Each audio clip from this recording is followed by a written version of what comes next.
grâce d'un lieu qui me permet d'être dans la rue principale de Vézelay, qui est une porte ouverte souvent aux personnes de passage. Alors j'avais déjà fait une exposition il y a 3 ans dans la salle gothique, et là j'ai rencontré des personnes en chemin, et je me suis dit que ce lieu était certainement un lieu de transformation personnelle. Et ensuite j'ai fait une résidence d'écriture à la Maison Jules Roy pour écrire un 2e livre. C'est un lieu sublime. Ouais. Toutes mes façons d'être au monde sont là pour l'éclosion d'un témoignage. L'écriture parle aussi peut-être plus profondément de l'immanence, alors que la peinture délivre plus peut-être de l'ordre de la transcendance. Voilà, tout se rejoint dans le même océan. C'est toutes ces petites rivières que sont l'écriture, la peinture en direct, les conférences, sont uniquement pour nourrir toujours la grande mer, ouais, des profondeurs.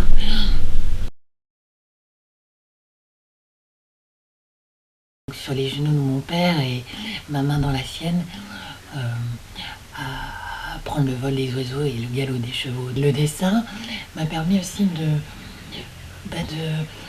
d'être aussi une petite porte, comme les petites portes pour les chats dans les granges, à toutes mes échappées. J'ai eu une enfance plutôt de claustration dans un milieu hospitalier, et cette petite porte à chat ouais, m'a permis la nuit de partir sur les toitures du monde.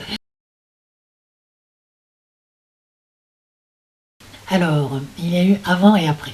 Le avant était lunaire, dicté vraiment par un éclairage plutôt lunaire, nébuleux. Et le après est devenu solaire. Il n'y a quasiment plus d'ombre en réalité. C'est éclairé de l'intérieur, un éclairage qui éclaire mes personnages de l'intérieur et qui font qu'ils sont des lampes. Ouais. Et donc du coup, il n'y a pas d'ombre sous leurs pas. Eh bien, c'est un élan qui conduit à un geste. Ce geste conduit donc brise ce blanc, et c'est dans cette brisure qu'après on travaille. Enfin, moi je travaille à partir de cette brisure. Un tableau est voyant ou il n'est rien. C'est-à-dire que, par exemple, Soulage, on parle maintenant de cette matière noire, de cette lumière noire, et en fait, il l'a créée avant que l'on me découvre.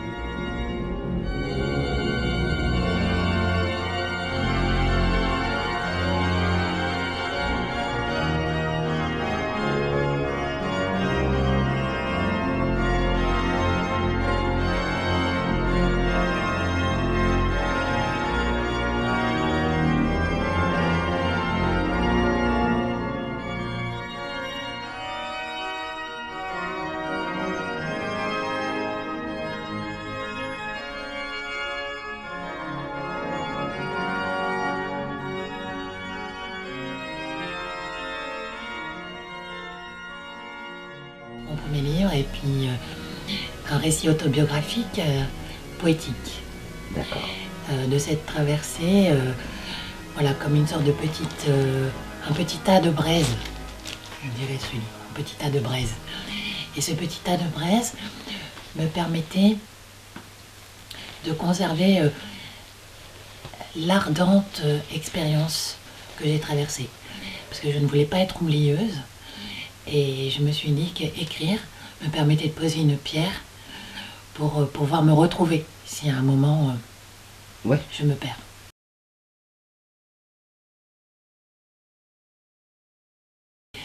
Un élan comme en peinture, 15 jours d'écriture. Je me suis enfermée justement à la période de Noël. J'étais en Dordogne, il neigeait, et pendant ces 15 jours, je n'ai fait qu'écrire. On me demande de faire des conférences au-delà de la France, et j'accueille, ouais. Et j'y vais. Je ne vois pas le demain.